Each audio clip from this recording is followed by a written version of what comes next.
So now as we welcome Melissa back onto the stage with our panelists, love is at the center, remedying cinema linguistics. And Melissa can tell us a little bit more about our panelists on stage today. Thanks so much. Yeah, I'll put it up there for you. Thanks. I had to get some water for us. Here you go.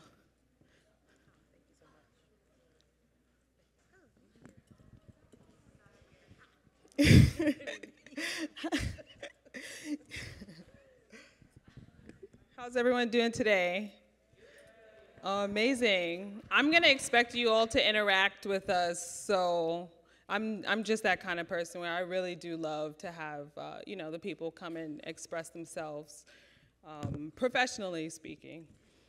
But no, it's such a huge honor to be a part of the New Negresses Film Society, the 2022 Black Women's Film Conference. The last time I was on this stage, Sonia Sanchez was right there.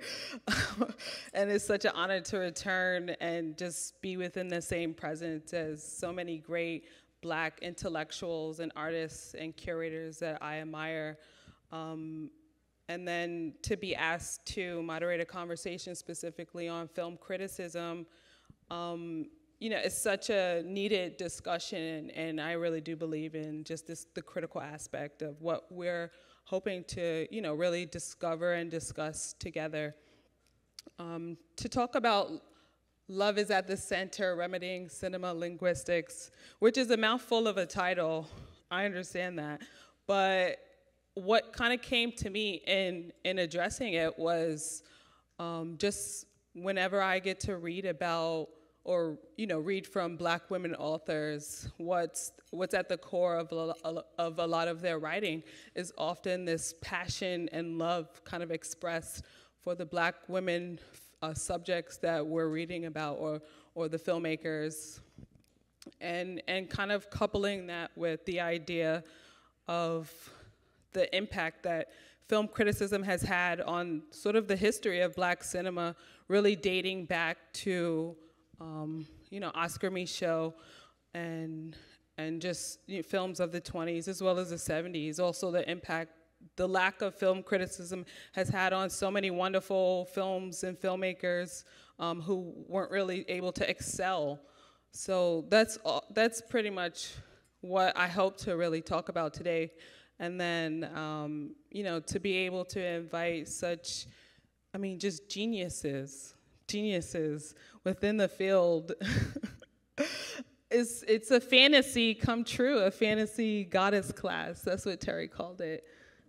But allow me to read off their bios just so we're all kind of on the same page getting started.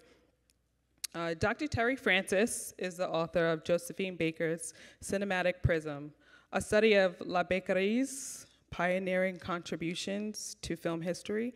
From 2017 to 2021, Dr. Francis directed the Black Film Center and Archive at Indiana University, where she led efforts to place a stone at the then unmarked grave of Mrs. Alice B. Russell Michaud, and she secured the donation of groundbreaking filmmaker and scholar Pauline Vier's papers. Dr. Francis guest edited a special section on Afro-Surrealism in film for Black Camera in 2013. In 2019, she co-curated Rough and Unequal, a film by Kevin Jerome Everson, and published an exhibition catalog. She is currently an associate professor at the University of Miami.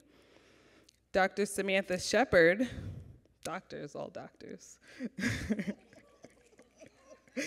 Dr. Samantha Sheppard is an associate professor of cinema and media studies at Cornell University and author of Sporting Blackness, Race, Embodiment, and Critical Muscle Memory on Screen.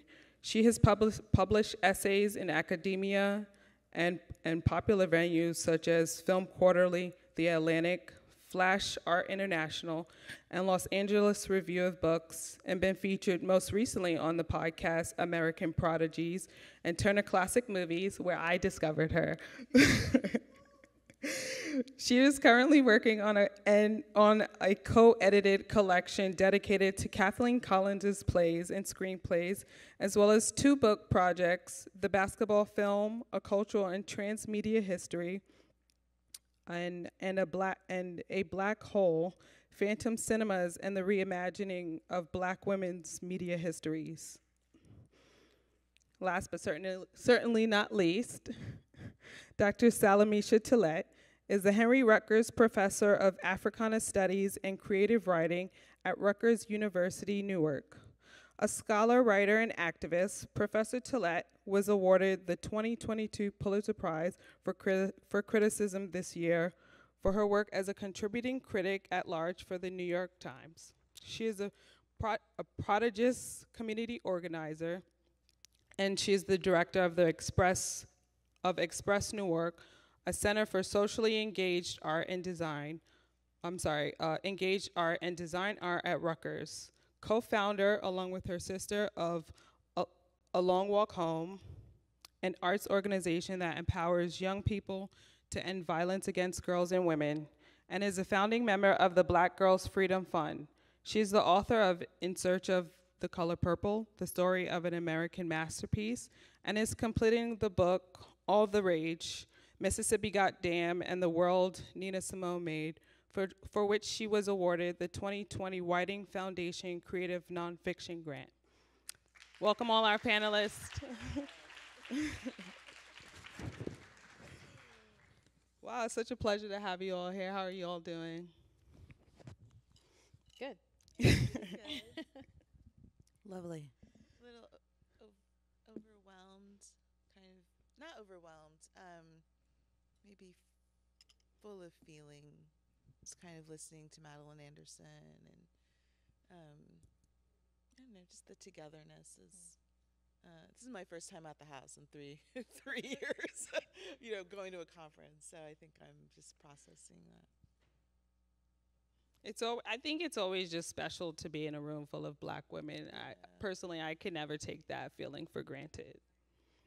I guess I'll begin our conversation, if that's not too cold, a cold start. But as I had said in my introduction, something I, truly just is what is such a pleasure for me is, reading from Black women authors about Black women films. And I believe that's often identified as Black feminist or womanist film criticism. So I would love to ask you all what you define that as, and what are the identifying aspects, and also kind of reflect on your journey and your own definition, your personal journey of engagement on that. Do you want us okay, well, I thought we were going in the order of bios, but it's fine. Well, first of all, thank you for having me, and this is such an honor to be on the stage with both of you, and I'm a big fan of this festival, of this conference, so it's good to be here. I guess I actually really am curious how we got into writing about or becoming critics, or even writing about film in particular. So my path may be different because I tend to write about film and theater and television, lots of mediums of visual art, because I was trained as like an African Americanist, and then in grad school I got my PhD in American Studies. So in some ways I'm a generalist, and I'm really just excited to be on this stage with people who are specialists in really with film and the visual moving image. So I was thinking back on a couple of things. In college, I was able to take a class with Donald Bogle, and he taught a class, I guess, once a year at Penn, based on his book. I'm going to mix up the type, like Toms, Coons, Bucks, right? So African American film and television. And I remember just sitting in that class my sophomore year, and just the world opened up. I just hadn't, he contextualizes, you get this long history of African Americans in film, and it changed my relationship to how I thought about doing criticism or gave me permission to write about film in a particular way. So then, this is a really bad title, but I used to write for the black newspaper on campus called The Vision, and the feminist newspaper on campus called Generation XX. And I had a film column. This is a bad title, but it was called Mo Better Reviews, right? But it dates me because, it was really, yeah. And so I spent a lot of time trying to, kind of learning things in the class. And my freshman year, I also took a class on black film and theater. So those were my kind of foundational moments, but it wasn't necessarily a black feminist lens, though it was an African Americanist lens. And so then I'll just say that my first year when I became a junior professor, my first semester, I taught a freshman seminar, and it was 20th century black women writers and filmmakers. And at that time, it's 2008, I think Casey Lemons was the only black woman filmmaker to have had more than one feature narrative film. And so it was an interesting contrast to look at what we could see as like a proliferation of black women's literature in the 80s and 90s, and then think about how difficult it was still for black women filmmakers to make more than one film. And so I had this pairing, and I think that's how my mind works, but it also was just a really exciting moment where we are now. I mean, that fact or that stat doesn't hold true anymore.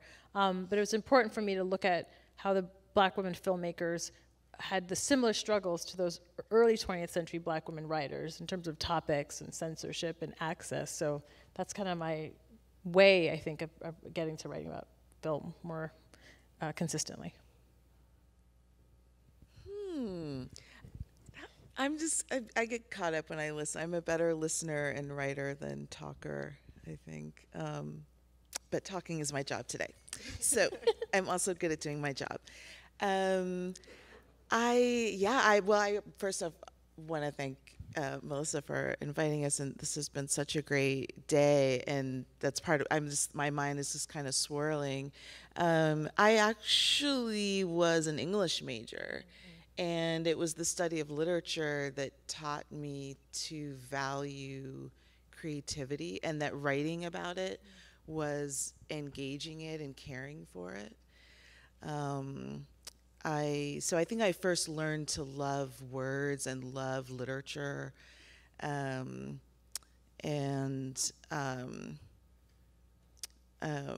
was thinking about Annie Rifo, my professor at the University of Central Florida, who I realized much later was a graduate student, and she was driving really far to UCF to teach these classes, Black women writers, early African American women writers, the African American novel. What else was in there? There might have been a Morrison course, but I really learned from her, and then she guided my thesis. Zora Neale Hurston. It was called Dust and Shells, and it was a little baby history of as when I was an undergraduate of Zora Neale Hurston's literary influence. And and Elizabeth Alexander taught me that poetry is theory and literature is theory, and so I always returned to that practice for thinking about what I wanted to do with film. And so it's so I am a specialist in film, but my specialization comes from what I learned as a reader, and maybe even as a writer. I think I write about things that I love. If I don't like it, I just don't say anything. Just let it go. Just let it pass. It'll go away. Not to worry.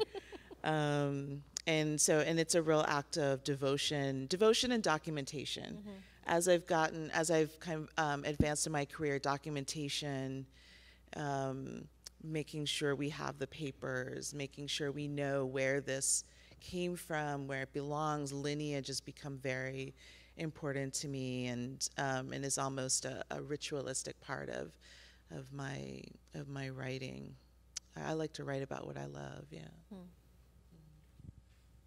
I want to also say thank you for the invitation to have the conversation. I think with like Terri, being an academic who specializes in cinema and media studies, I think I was quite aware of Black film criticism, but the nuances of what made Black feminist or Black womanist criticism, I don't think I really got until I began to read on my own. And in part because it wasn't always generally coming just only from the field, like people who had the disciplinary background of like, oh, you went to UCLA Film School and you have this. And so, it starts with, reading Reel to Reel and then seeing, Bell Hooks say, oh, I have something to say very specific about She's Gotta Have It, right? And then seeing like what that criticism looks like.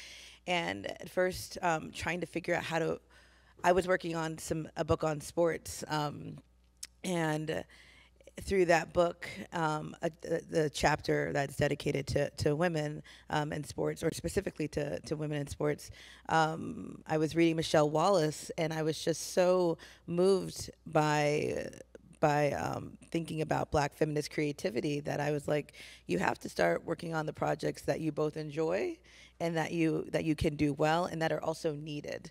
And sort of my own route to thinking about my own contribution to sort of Black feminist criticism, or institutionalizing that in the ways that I can, meaning like in articles or teaching, in pedagogy, came from the opportunity when I was working on Sporting Blackness from Michael Gillespie and Raquel Gates for Film Quarterly.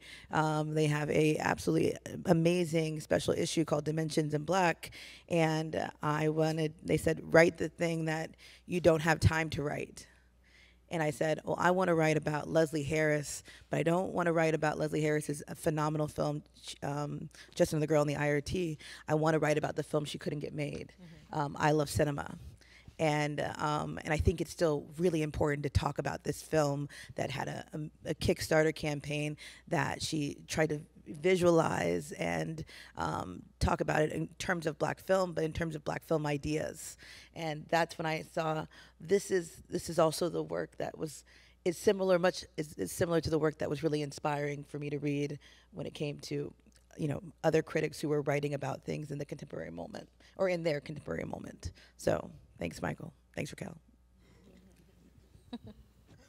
Well, I think, we've talked a lot in our email exchanges, because I did harass them about this panel before we got up here. And, something Terri kind of posed in one of the email exchanges was the difference between public writing and writing for academia. And all of you kind of share both of those spaces. And I would love for you to kind of just reflect on for us, what are the criterias for, I guess, meeting, I won't necessarily say standards, but where do you kind of measure the importance, if you will, to sort of focus on or talk to your audience through the varying, I guess, platforms or lines of communication when you're writing for an academic audience versus a public audience? I feel like maybe that's what you're... I'm trying to not answer first because I want to hear what you guys say. Yeah. Well, I can say how I got into it. Yeah. I mean, and I was thinking of her answer too. It was right. Yeah, it's like you start listening. It's like, oh, me. Oh, I'm still up here. You can. Feel free to have to talk into to talk into one another's answers as well. I mean, I definitely want this to feel super organic. Not stuffy whatsoever. Yeah. I took a class on how to write for the public, and I'm now trying to... Well, when did you take that class? Well, a class, it was, what is the name of that group? Oh, the Op-Ed Project. That's what it was. Okay, yeah. Yeah. That makes sense. It was like a year of these Saturday, 6-hour classes. Yeah. And I don't remember anymore why exactly I went into it, but I remember the experience of it being really difficult, but really thrilling because I was able to just think about writing and to think about a reader. I don't think we think anyone's reading our work in the academic space, and so there was something, yeah, just a little scary and a little thrilling that someone was going to read it, but also that you had to be relevant. There needs to be a hook. There has to be a point that you're an immediate one and an immediately recognizable one for the writing, and learning those skills through the op-ed project. And also I remember being really moved to realize that public writing is the public record of the contemporary moment, and that there are very few Black women who are holding that pen and who are part of that construction, and so it added some urgency and some weight to doing that. Yeah, I think for me, part of the transition when I decided to write the book on Nina Simone so long ago, I had this idea. I'm like, oh, I want it to be a trade book, and so therefore I have to become a different kind of writer. I had no idea how difficult that process would be, meaning you have to kind of unlearn a lot of strategies and techniques that we are trained in the academy to really value. And so there's a unlearning, and then there's a kind of synthesis that, in my case, I think that happens where I think like an academic, but I try to tell the story like a creative writer. So that's like a interesting marriage that I try to have and struggle with. But I was thinking of your answer with like Michelle Wallace or Bell Hooks, right? And so we're reading their criticism, and I think there was always this sense that they were writing for a very public audience, right? Even if they're using academic strategies or theorizing in a way that's familiar to us as scholars, their audience was a public or general audience. And so I think just as we're like, you know, in grad school or we're in undergrad reading all of these texts alongside each other, I knew that I was always drawn to that kind of that style, and also a very personal analysis, right? So it's not only for the public, but there's a way in which their identity becomes really part of their analysis and part of the piece. And I was thinking of like Hooks's article on like the oppositional gaze and the way in which she's arguing that Black women, Black people in general, and Black women in particular, that when we're watching a film, we're in the audience and we're often so underrepresented that there's this sense of like contestation, or there's this, you're an oppositional viewer, and yet even through that experience you can still find a way to identify what's on the screen. So that's a very like amazing thing that Black people or people of color have when they're watching a film. And then I was looking at my syllabus from like 2008, and then someone like Jacqueline Bobo's essays, and then The Daughters of Dust, but the one that she has in The Color Purple, where she's actually interested in Black women audience members, right? She's interested in reception, and how Black women may see a film that maybe people are critiquing. The Color Purple, you know, I wrote a book on it. It was seen as such a controversial film, but she's taking seriously the Black woman as a viewer, the way that Hooks is taken. And so that kind of stuff is like inspiring, because it's not only about like the filmmaker or the actor, but it's also about how we are experiencing what's put on screen before us. And so having those models, I think, for me, have been really important to take, because, you know, I think I'm writing for the Black woman reader, and so to think about the Black woman viewer as someone who I'm also writing for, and hopefully, you know, can help see maybe something on the screen differently just because of the history that I'm providing or the conversation that I'm having, is really important to me as well. So. Mm-hmm. Yeah, and if I could just say really quickly that the pieces in Reel to Reel first appeared in the Village Voice, or at least Whose Pussy Is This, and a couple of other pieces. So like we encountered them in their books, but they were first meant to be read by everybody. And the beginning of that piece, or in the beginning of that piece, she talks about, you know, I went to the movies with my colleagues. This is what we thought we were going to see. this is what happened on the way. I think there's some racist incident that happens on the way. And then they go into the theater, and then she brings us into the theater with her. So it's just to give the details on the kind of connection to readers that Hooks is articulating, and that what we encounter in the books were initially in these in newspapers. And I'd probably just add that I think with my situation, I did not seek out public writing, though I think it's extremely important, and in part because being a trained academic, it's a completely different style. Editors have very different rules. There's a timeline and a deadline, and there's really money flexibility in my life.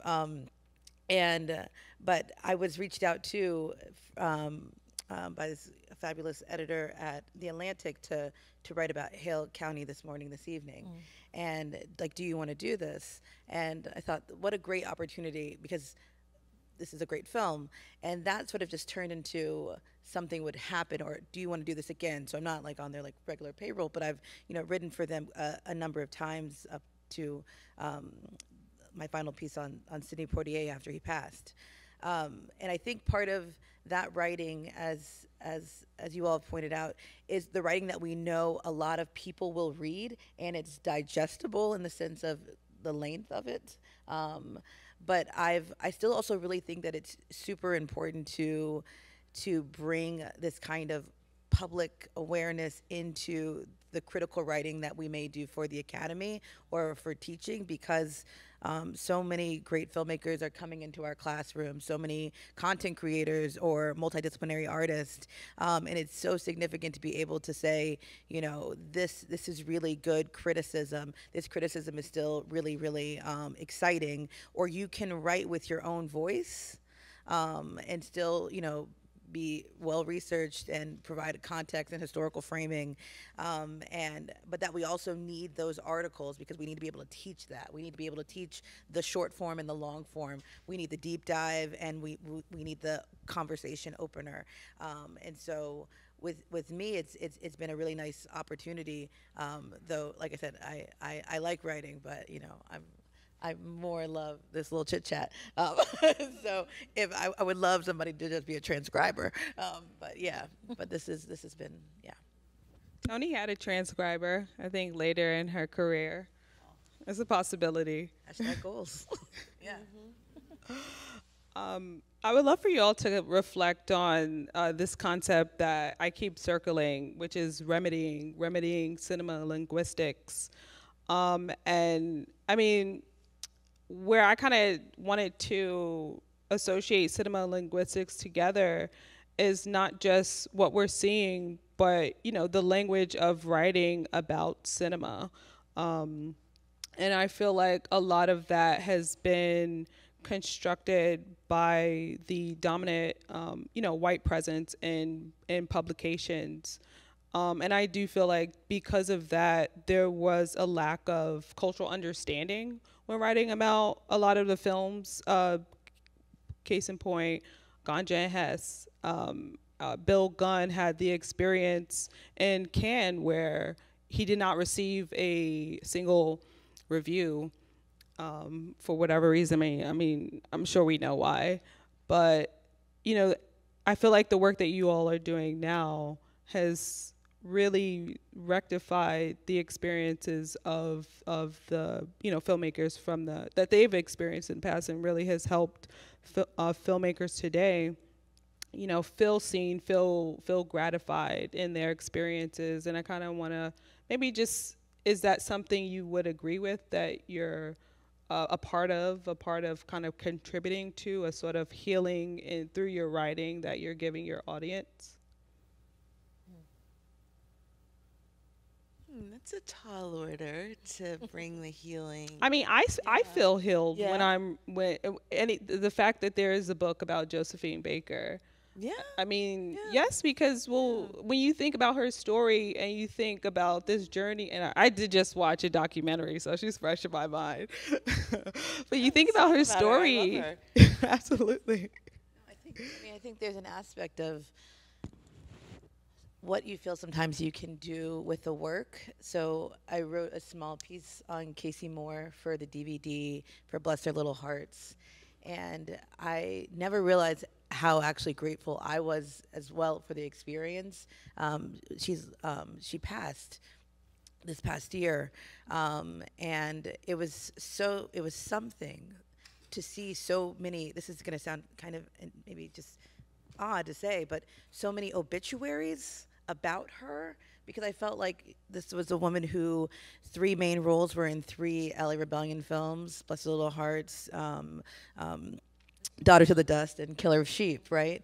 And her whole thing was like, you know, I only took roles, I didn't like to audition, so I took the roles that I was given, but who just had just a magnificent presence and face, and then to see her written up, but also how much those write-ups depended on the writing that I did, not because of like depending on me, but which depended on the oral history or like the oral history, my iPad recorded conversation that I had with her, and also the lesson that I learned.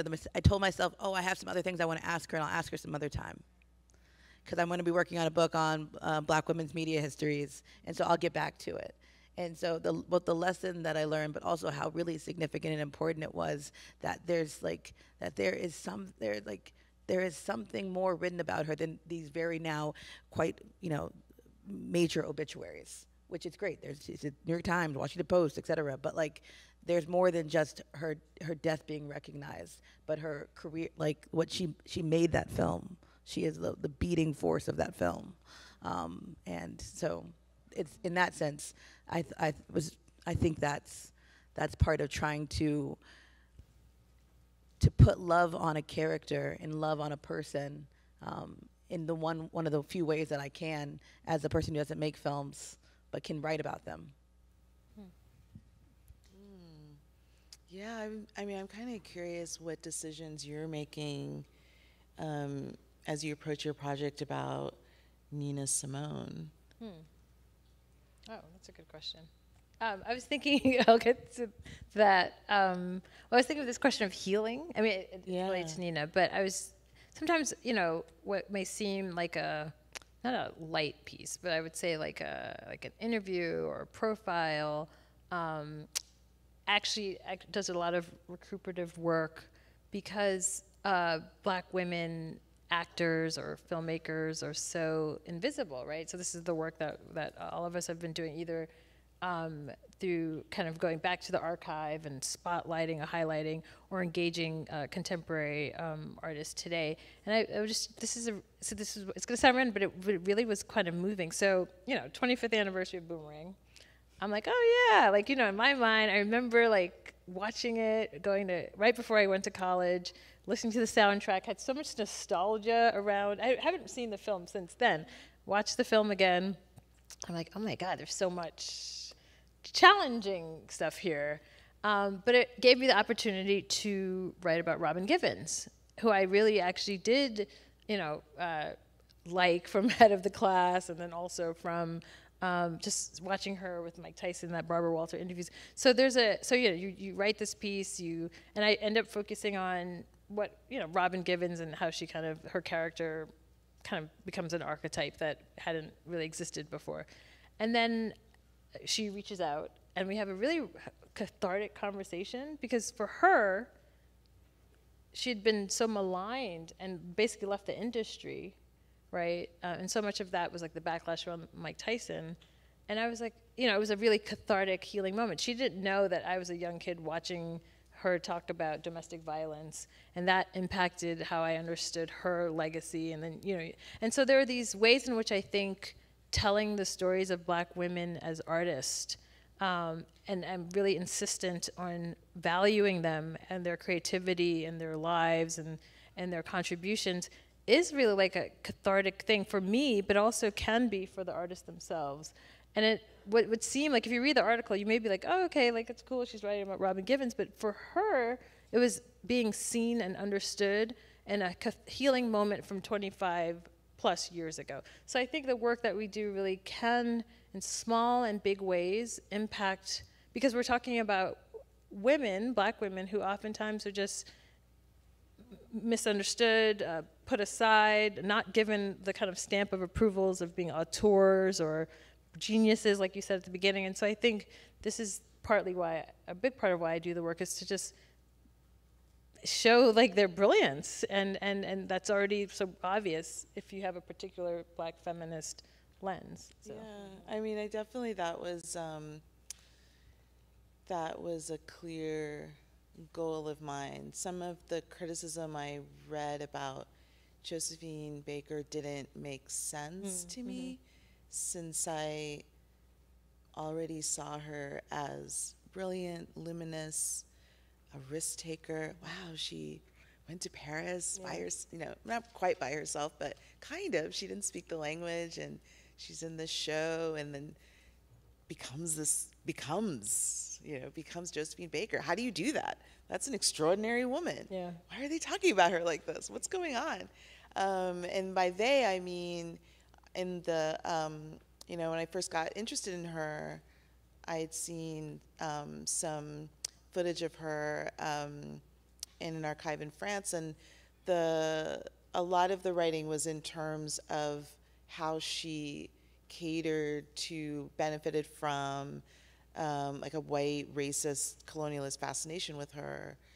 And I think over time, I mean, I wasn't that much older than her, like, you know, than the person I was studying. I think I was about 25 or something like that. And over time, I grew to appreciate what she brought to the table. And that although her career happens in a context she neither initiated or controlled, she was really something very special and very unique. And the way that I was able to begin this work with her, or to begin to bring her into a book about her, was to not think about her in the French context, but to think about her in terms of African American cinema, to think about her being seen by the Black journalists of the Chicago Defender, or the Baltimore Afro-American, or the New York Amsterdam News, where they were able to see her genius and what was unique about her. And that decision, which came fairly late, it was like after my dissertation and after a couple drafts of the book, I shifted to looking at her through people who were able to see her. And then I was off. Then I could see her as an author. Then I could appreciate her genius and have a record. And that part of her story was not part of her story.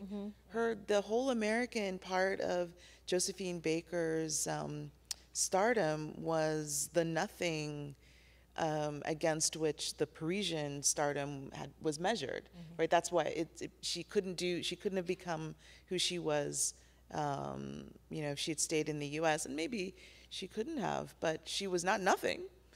And so being able to look at her through the Black press, the mighty Black press, was just so critical to being able to appreciate her genius and to see what she brought to the situation that she met, and I think conquered, and then went beyond. I mean, it's a 50-year career, you know, that she lived. And I think that it's a work of restoration to the record. I think the history of Black film needs her story. The triumphant part, but also the risk part, the vulnerability to the script, to the camera, to the opinions of others. We need to understand what performers are up against, and their vision. How you have a vision, but you don't always have control over that vision. And so I talk about her disappointment in her own films, but as a mark of her discernment, that this is someone who could evaluate her own work, who knew what she thought was beautiful, and had her own ambitions and wanted to do it. And that's something that I think Black women in particular are not always accorded the sense of authorship. In Through the Night, there's a moment where Patrick said, well, she's a woman with a vision. Yes, yeah, she has a vision, and we follow her. You just said something that I want to pick up on, which is the idea of the restoration of the record.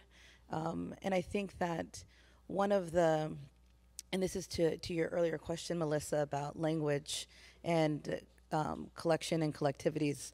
I mean, one of the major things I'm thinking about in terms of both my writing, but also in terms of my participation as a scholar, which is like the restoration of the record is both a job that is about looking back and looking at and looking towards the future. And so it's that kind of range.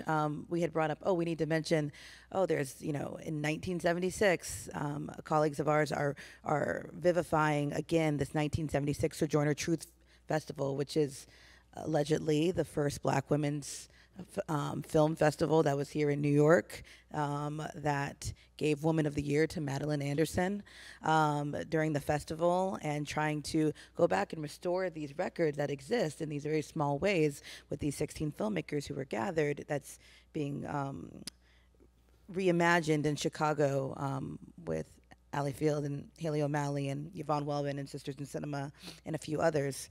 But it's also about thinking about the relationship, as you said, between Jacqueline Bobo's book, the Black Film and Video book, which took really significantly that it needed to be about critical perspectives, critical practices, and filmmakers in their own words, and looking to the future of like how the new Negress is discussed, how they are, how the restoration of how the record is maintained and addressed and recorded, mythologized, and institutionalized in very particular ways, or in a bounty of ways, is something that I'm thinking about of in terms of a language that is responsive to the moment and to the gift of what Black women filmmakers and what Black women creatives have done, which is try to produce the work alongside creating some kind of record of it, whether that's in their own homes or through their events or through their own writing and documentation of their own efforts. So it's a complex remedy. Yeah. Well, I think we have some time for our audience to ask some questions. Anyone want to chime in here? We have 2 microphones on opposite sides. Do we have time, Yvonne? Yeah. For our audience Q&A? Don't act shy, y'all. I'm not in the mood. Keep it, don't make me call you out. Do we call on people like we do in class? Hey, Ajay. Hey.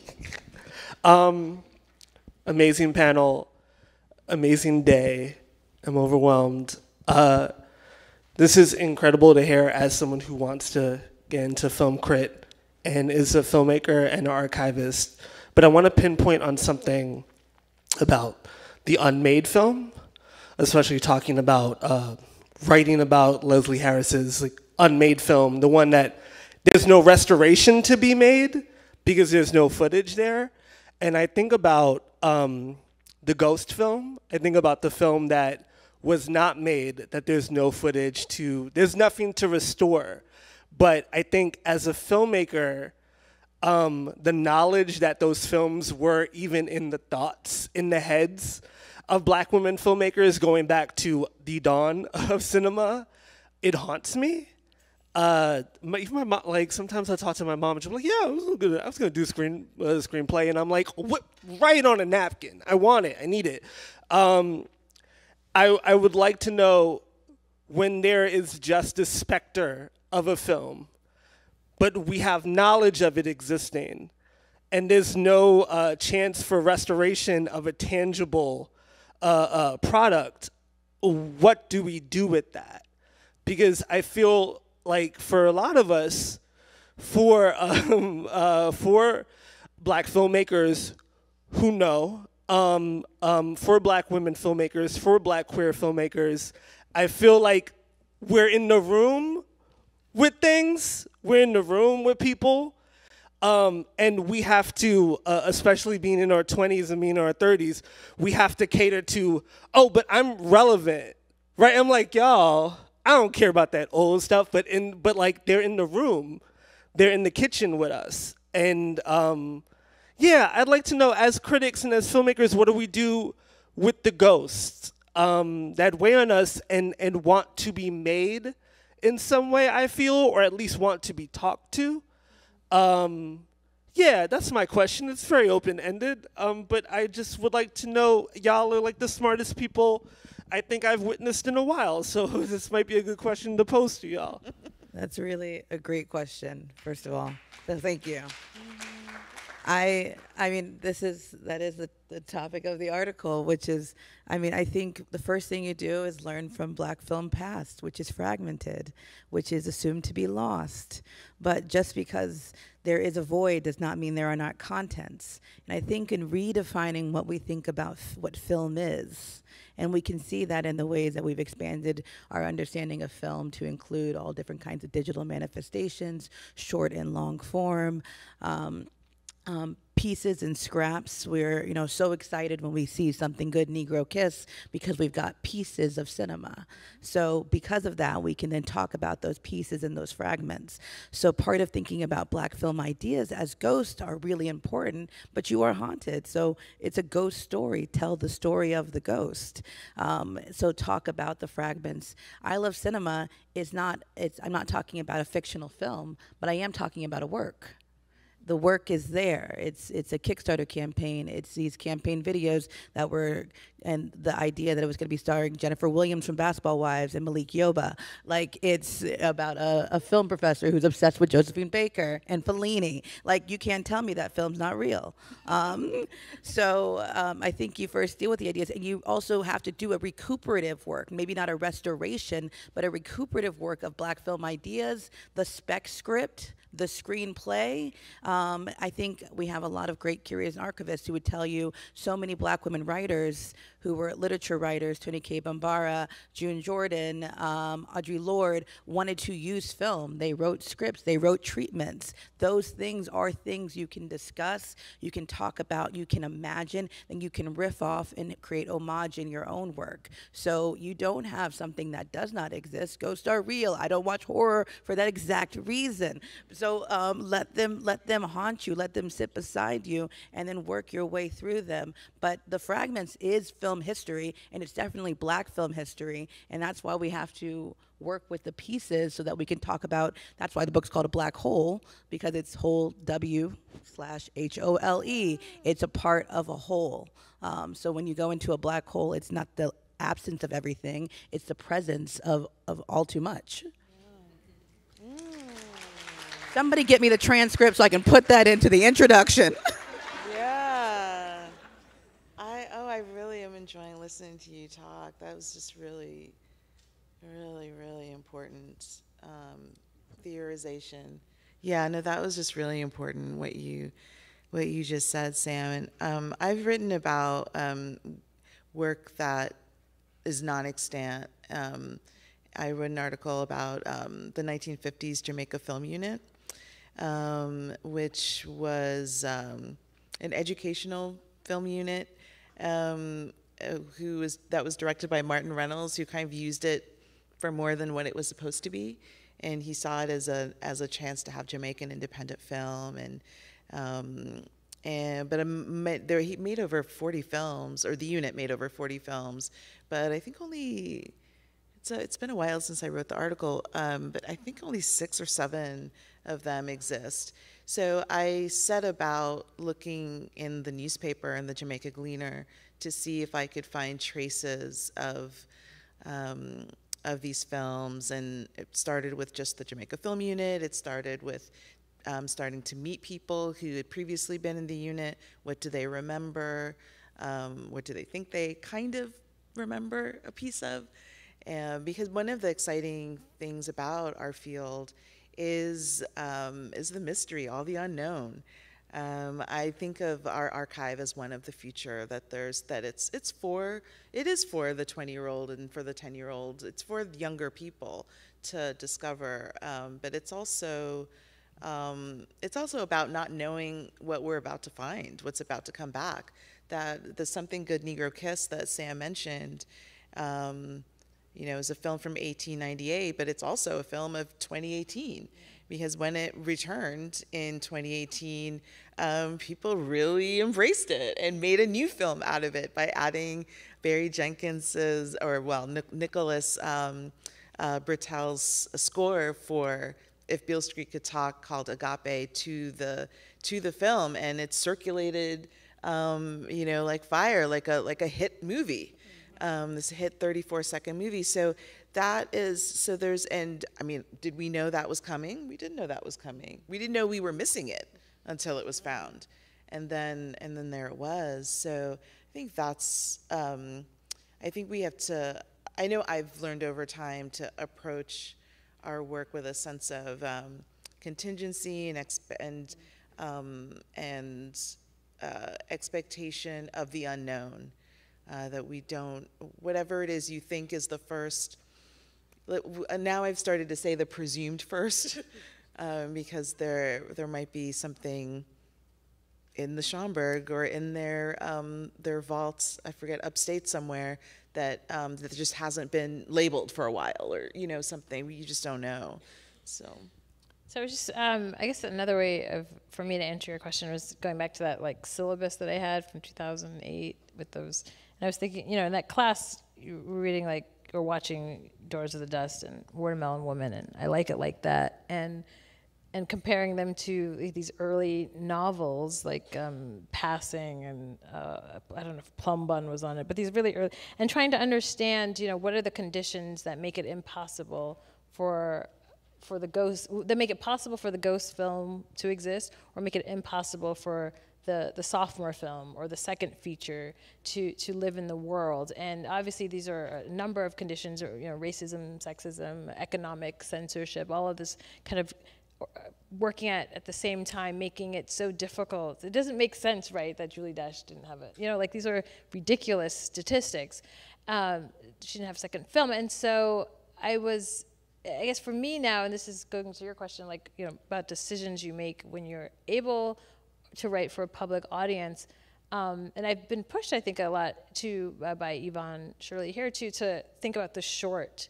Right, so I sometimes do these sweeping essays. I did one on like black hair, or one on black girlhood, and then I include a lot of shorts in my essay. And so the shorts aren't really oftentimes covered like in a newspaper like the New York Times, right? It's the feature-length film that's kind of comparable, like the novel to the short story, the feature-length film to the short film. So I think it's been really important for me. This is not a ghost question, but it is where are black women primarily creating work, and the short film is really a really vibrant place. There's a lot of reasons why you could make a short and not make a feature length. It's obviously economically easier to. It requires different set of circumstances. So that's been one of my ways as a critic at the Times to really highlight, because if you don't, then I'm actually missing a whole generation of black women filmmakers.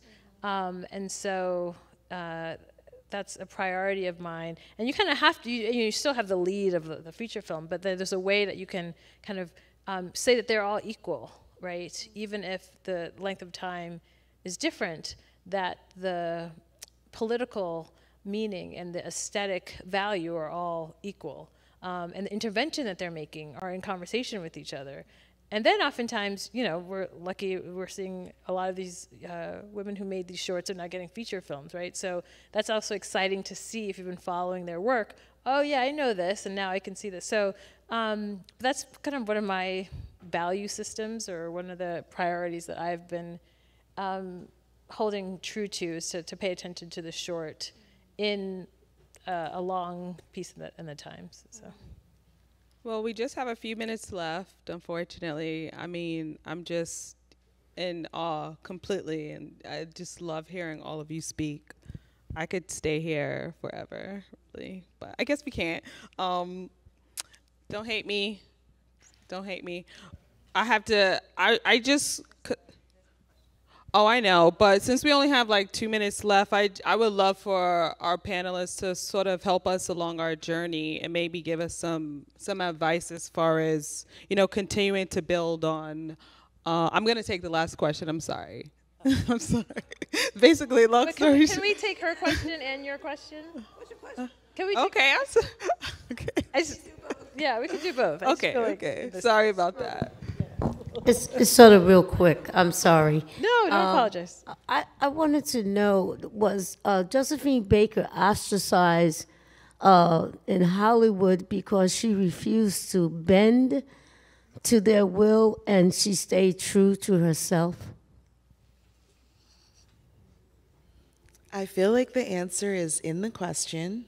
That makes sense to me. But also, there was a lot of anticipation of for the U.S. release of her silent film *Siren of the Tropics* when it came to the U.S. in 1929. Thank you. Is that like Academy music? But in fact, there was a lot of disappointment around that film. And I have wondered if that wasn't the reason that her potential in the U.S. didn't take off. The criticism revolved around, she's really great, but then why is she playing this sort of slavish character? She was overly in love with someone he wasn't even trying. A tale as old as time. But so I think that's I think there was something there. And then, the other two 30s films that she made didn't circulate in the U.S. until much later. And then I think she did not enjoy being in movies. She found it cold and too repetitive with what she was doing on the stage, which she enjoyed more. So going back to Sam's values of we do what we're good at, we do what we enjoy, we do what we have opportunities to do. After *Siren of the Tropics, she focused on the stage, and she did make 2 other films, but I think she was leading that. Yeah. I mean, I don't want to take too much time. Well, now we need to know. Yeah, we have to It's hear your okay. question. We had that break in between, so yeah, it's good. It's good. Well, I believe in the journey forward, and I was just going to ask if you all can sort of guide us along, building our threshold towards, learning more about Black feminist film criticism, film theorizing, film philosophy, film scholarship. I mean, where should we be? What should we be reading? Oh, that is a good question. Well, I guess bell hooks, Michelle Wallace, Sarah Ty Black in The Guardian, Desan, what's her last name? The editor of Scene. Sean Lopez. Yeah. I mean, did you mean that level of what should we read? I mean, whatever you all suggest. How can we also go back to 1998, Rutledge, read Black Women Film and Video, Yeah. which is still sort of the definitive text, and at the collection, and obviously read our panelists, and I would say read criticism in general. I mean, there's work all around, but more importantly, I think read Black feminist criticism, which is not always talking about film. I think it's really important to have a wider view of Black film in Gillespie's terms as visual culture, visual and expressive culture. So if you're reading in the Black arts in general, you'll be good. Yeah, and I'll just say an essay that I always, and you brought up Elizabeth Alexander earlier, find really useful because it moves from the film, and it's not about a Black filmmaker, but it's about how we see Black people in her essay on the Rodney King video. Oh, yeah. It's such Who a can look at this? such a profound. As a Black person, what does it mean to look at the Rodney King video? And so I just think that, and then she goes from there to looking at other films and other visual art pieces, and I just think it's a really good poetic way. And then her Trayvon book, Trayvon Generation, is in conversation with that right now. So it's, I don't know, I mean, you said read broadly, but then also specifically, I thought that's a good essay just to look at. Which can be found in her Black Interiors collection. Yeah, and I did an interview with her because I was interested in what she thought about Darnella Fraser's video of George Floyd in that lineage, right? So, yeah, I don't know. Those are just different. Thank you. I feel like it was republished in the LA Times or something, like last summer or the summer before. Really? Yeah, it was kind of, I was surprised to see it there. Yeah.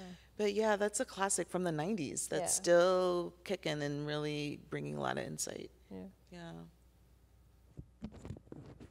Thank you all. Thank you all for sticking around.